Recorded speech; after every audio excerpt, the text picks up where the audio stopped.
Escape from Shawshank is the work of Frank Darabont, who was both a director and a screenwriter. At the age of 20, being a simple handyman in the film industry, he agreed with Stephen King to shoot a short film, The Woman in the Room. Darabont spent most of his modest annual income on it, which greatly interested the tax authorities. The work turned out to be excellent. It was appreciated not only by Stephen King, but also by serious filmmakers. So Frank was able to gain the trust of the master and negotiate with him about the sale of the rights to the film adaptation of The Escape from Shawshank.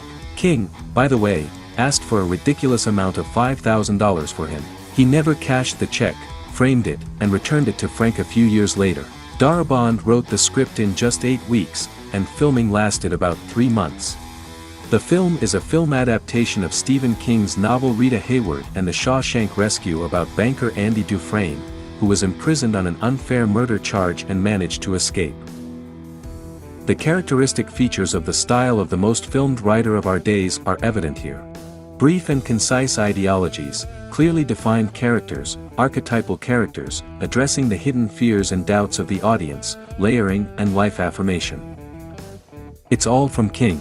At the same time, we must pay tribute to the director Frank Darabont, who wrote the script adaptation. By making the necessary edits to the original source, he did, it seems, the impossible. He improved Stephen King. The role of Andy Dufresne was offered to many famous actors, Tom Hanks, Tom Cruise, Kevin Costner, but for various reasons they refused to participate in the project. Then the directors and performers of the Morgan Freeman rating role turned their attention to Tim Robbins. They decided that it fits perfectly and did not lose. Morgan Freeman himself got into the picture by accident. King's character was nicknamed Red Red, which means that initially they were looking for an actor with a suitable type, but they could not find him. Then producer Liz Glotzer advised to reject racial prejudice. So the role of rating went to Morgan Freeman, from which the film only benefited. He was so fascinated by Darabont's script that he was willing to play any role. Upon learning that he was offered one of the main ones, the actor was amazed. By the way, the narrator's voice was also Morgan Freeman. The film has a simple and at the same time specific dramatic structure, close to the novelistic one. And although the division into conditional chapters is not accompanied by titles, as, say, in movie almanacs or in Pulp Fiction, it is obvious. The main plot, the main character's path to liberation, is revealed in a number of small, following one after another and having their own intrigue, stories. Murder and trial, the first day, and then the first years in prison, the release of Old Man Brooks, and so on. Each of these short stories has key dramatic elements, including the beginning, development and climax. The separation is usually marked by a blackout, and, as a rule, it follows the scenes to the prison cell. The advantage of such a structure is that it concentrates the action and helps to hold the viewer's attention. A story told from beginning to end in 15 to 20 minutes is easily perceived and at the same time reveals part of the main, big story. Since most of the action takes place in the prison, the choice of a building for filming was especially important. The necessary locations were found after 3 months of searching. The empty penal colony in Mansfield, Ohio, was built at the turn of the 19th and 20th centuries in the neo-Romanesque style and resembled a medieval impregnable castle.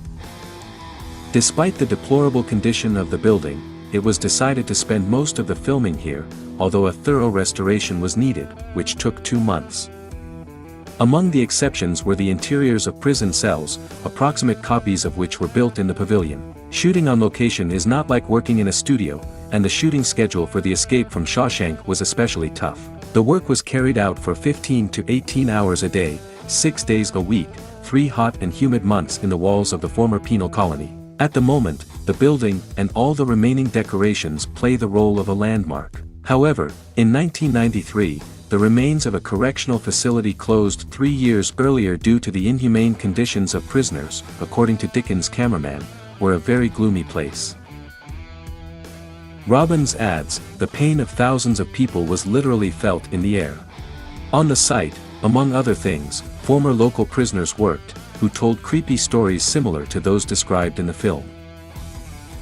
A significant role in the film is given to close-ups and shooting at eye level, which allows the viewer to feel close to the characters, increase involvement in what is happening and emphasize the importance of what the characters are experiencing.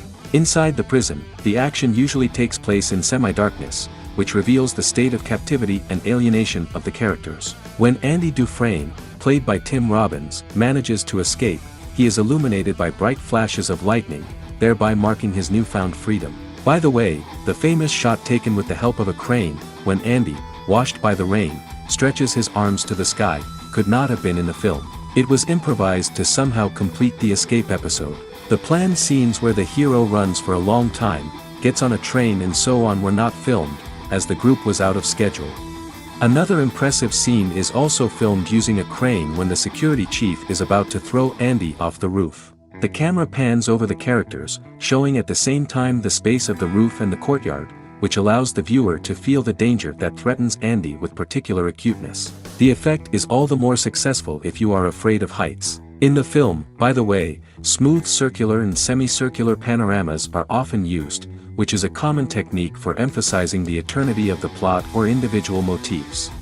The film has enough references to the phenomena of world culture, which by the way is one of the main reasons for the popularity of the tape. The plot intersects in places with The Count of Monte Cristo by Alexandre Dumas, and the book itself is mentioned by the heroes. In addition, the motive of unjust imprisonment and escape to freedom is certainly found in any culture. In the cinema of many countries, and even more so in Hollywood, you can reveal your own tradition of prison films. Escape from Shawshank somehow refers to the classics of this genre, like I'm a Runaway Convict, The Great Illusion, Bird Lover from Alcatraz, The Great Escape and many others. Also, the world of cinema and mass culture helps to recreate the atmosphere of the past and include heroes in it. Andy's escape is helped by wall posters with his favorite actresses, symbols of the era's Rita Hayworth, Marilyn Monroe, and Rivers Welch. Escaping from Shawshank is old-fashioned in a good way. The story, with 2 or 3 exceptions, unfolds linearly. There are a lot of dialogues, close-ups, the camera moves smoothly, no clip editing, rapid action or ultra-violence, popular in those years. This old-fashioned style is especially clearly visible when you consider that the film was released in the revolutionary 1994th year for Hollywood, losing out at the box office to the sophisticated in the form of natural-born killers and innovative in the structure of Pulp Fiction. Avoiding experiments and any radical techniques, the authors relied on strong dramaturgy and eternal truths, subordinating formal means to one goal, the presentation of history and the disclosure of character. The budget of the film was about $25 million, and the worldwide box office is almost $28.5 million. This is a good result for the pictures taken in those years, and it took the viewer a while to appreciate this approach. In 1995, the tape turned out to be the leader of video rental in the USA, and it became the permanent leader of the tops of and Kino Poiesk from the 2008 to the 2010th year, respectively. And that's it for me. If you liked the video, don't forget to like it, subscribe to the channel and click on the bell to be the first to watch the video from my channel. Also fly into the playlist about how to make a movie, I'm sure you'll find something interesting for yourself. See you all soon.